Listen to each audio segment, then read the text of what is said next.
মধ্যপ্রাচ্যে যুদ্ধের কারণে জ্বালানি তেলের দাম সারা বিশ্বে বৃদ্ধি পেয়েছে। যুক্তরাজ্য সহ পৃথিবীর বহু দেশে জ্বালানি তেলের দাম বৃদ্ধি পেয়েছে। বাংলাদেশে এখনো জ্বালানি তেলের দাম বাড়ানো হয়নি।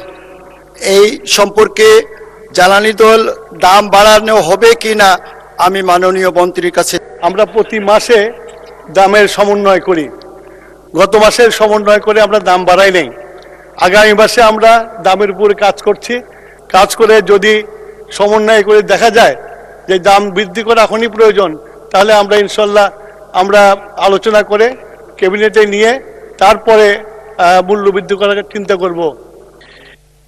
মাননীয় সদস্যবৃন্দ, আমি এখন মৌলভীবাজার 2 থেকে নির্বাচিত মাননীয় সদস্য শওকতুল ইসলামকে তার জরুরি জনগুরুত্ব সম্পন্ন বিষয়ে মনোযোগ আকর্ষণের নোটিশ পড়ার জন্য আহ্বান জানাচ্ছি। মাননীয় স্পিকার, আপনাকে ধন্যবাদ।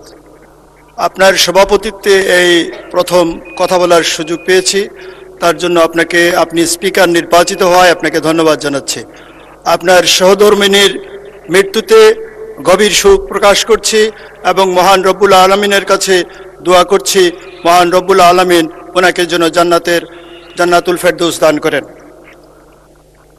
বিষয় কার্যপ্রণালী বিধির 71 বিধি অনুসারে জরুরি জনগুরুত্বপূর্ণ বিষয় সম্পর্কে মনোযোগ আকর্ষণের নোটিশ।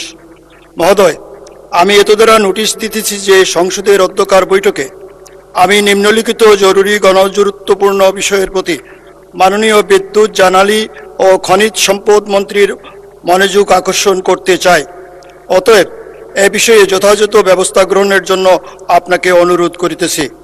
উত্থাপনীয় বিষয়, অসাধু ব্যবসায়ী কর্তৃক জ্বালানি মজুত করে কৃত্রিম সংকট সৃষ্টি প্রসঙ্গে মাননীয় স্পিকার, আমি জানতে চাই মাননীয় বিদ্যুৎ, জ্বালানি ও খনিজ সম্পদ মন্ত্রী মহোদয়ের নিকট দেশব্যাপী জ্বালানি সংকটের কারণে শিল্প উৎপাদন, কৃষি কার্যক্রম ও সাধারণ মানুষের জীবনযাত্রা মারাত্মকভাবে ব্যাহত হচ্ছে। এ অবস্থায় কিছু অসাধু ব্যবসায়ী জ্বালানি তেল মজুত করে কৃত্রিম সংকট সৃষ্টি করছে, যার ফলে বাজারে হাহাকার দেখা দিয়েছে এবং জনগণ অতিরিক্ত মূল্য দিয়ে জ্বালানি সংগ্রহে বাধ্য হচ্ছে। একই সাথে দেশের খনিজ সম্পদ যথাযথভাবে ব্যবহার না হওয়ায় জাতীয় জ্বালানি নিরাপত্তা দুর্বল হয়ে পড়েছে। সরকার কি শীঘ্রই একটি সমন্বিত কর্মপরিকল্পনা গ্রহণ করবে যাতে অসাধু ব্যবসায়ীদের বিরুদ্ধে কঠোর ব্যবস্থা গ্রহণ, জ্বালানি তেলের সরবরাহ, মূল্য নিয়ন্ত্রণ, দেশীয় খনিজ সম্পদের সর্বোচ্চ ব্যবহার এবং নবায়নযোগ্য জ্বালানি সম্প্রসারণের মাধ্যমে জাতীয় জ্বালানি নিরাপত্তা নিশ্চিত করা যায়? ধন্যবাদ মাননীয় স্পিকার। ধন্যবাদ মাননীয় সদস্য। মাননীয় বিদ্যুৎ, জ্বালানি ও খনিজ সম্পদ মন্ত্রী ইকবাল হাসান মাহমুদকে এ বিষয়ে একটি সংক্ষিপ্ত বিবৃতি প্রদানের জন্য আহ্বান জানাচ্ছি। মাননীয় স্পিকার, আপনাকে ধন্যবাদ। আমি মাননীয় সংসদ সদস্য মোহাম্মদ শওকতুল ইসলাম এর প্রশ্নের উত্তরে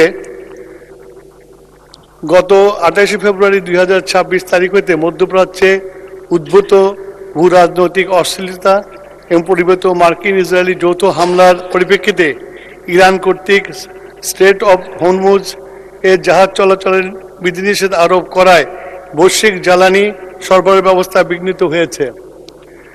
ফলে আন্তর্জাতিক বাজারে জ্বালানি তেলের মূল্য, প্রিমিয়াম ও ফ্রেট রেটের অস্বাভাবিক অস্থিরতা দেখা দিয়েছে। আন্তর্জাতিক নৌপথে জাহাজ চলাচলের নিরাপত্তার ঝুঁকি বৃদ্ধি পেয়েছে।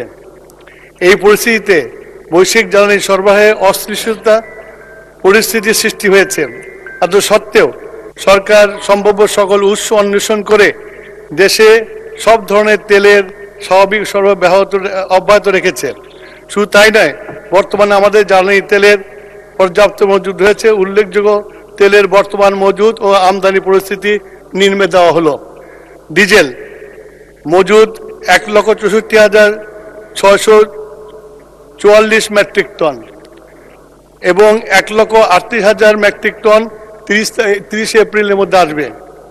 অকটেন 10,500 টন, 71,443 টন এপ্রিলের মধ্যে জাহাজ আসবে।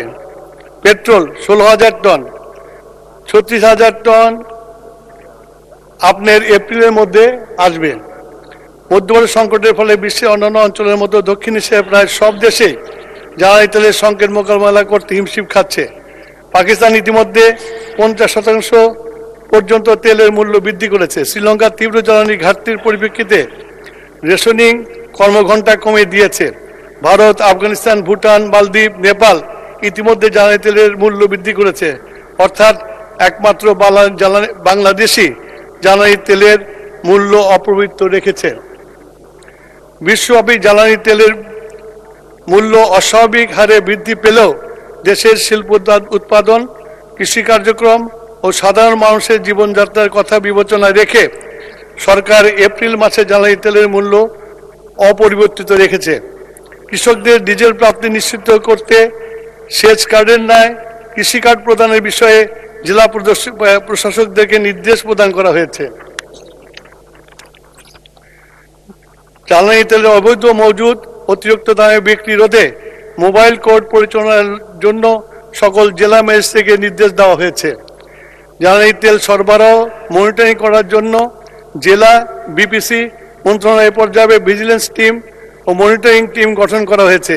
প্রতিদিন সকাল 9:30 থেকে জেলা প্রশাসক সমন্বয়ে জ্বালানি তেলের সার্বিক পরিস্থিতি নিয়ে জুম অ্যাপসের মাধ্যমে সভা করা হচ্ছে।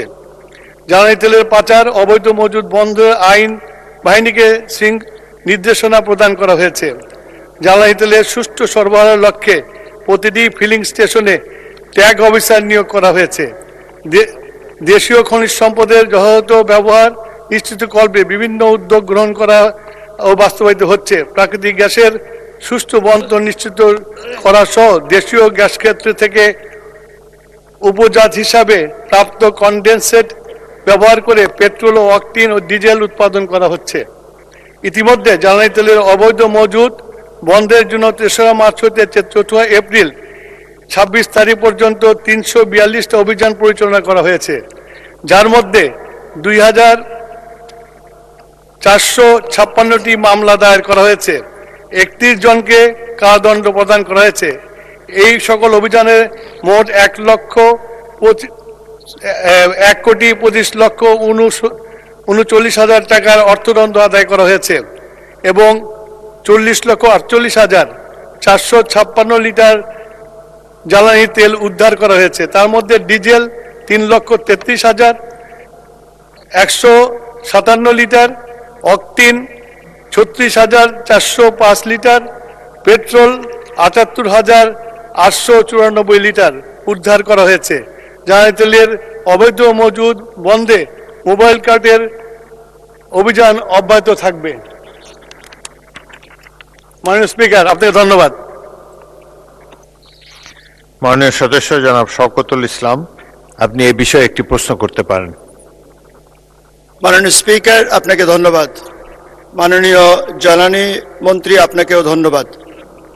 আমরা সবাই জানি মধ্যপ্রাচ্যে যুদ্ধের কারণে জ্বালানি তেলের দাম সারা বিশ্বে বৃদ্ধি পেয়েছে। যুক্তরাষ্ট্র, যুক্তরাজ্য সহ পৃথিবীর বহু দেশে জ্বালানি তেলের দাম বৃদ্ধি পেয়েছে। বাংলাদেশে এখনো জ্বালানির তেলের দাম বাড়ানো হয়নি। এই সম্পর্কে জ্বালানি তেল দাম বাড়ানো হবে কিনা আমি মাননীয় মন্ত্রীর কাছে জানতে চাই। ধন্যবাদ মাননীয় স্পিকার। মাননীয় মন্ত্রী। স্পিকার, আমাদের জ্বালানি তেলের মূল্য বৃদ্ধির ব্যাপারে একটি আইন আছে। সেই আইন অনুসারে আমরা প্রতি মাসে দামের সমন্বয় করি। গত মাসের সমন্বয় করে আমরা দাম বাড়াই নাই। আগামী মাসে আমরা দামের উপরে কাজ করছি। কাজ করে যদি সমন্বয় করে দেখা যায় যে দাম বৃদ্ধি করা এখনই প্রয়োজন, তাহলে আমরা ইনশাল্লাহ আলোচনা করে ক্যাবিনেটে নিয়ে তারপরে মূল্য বৃদ্ধি করার চিন্তা করব। মাননীয় স্পিকার, আপনাকে ধন্যবাদ। ধন্যবাদ মাননীয় মন্ত্রী।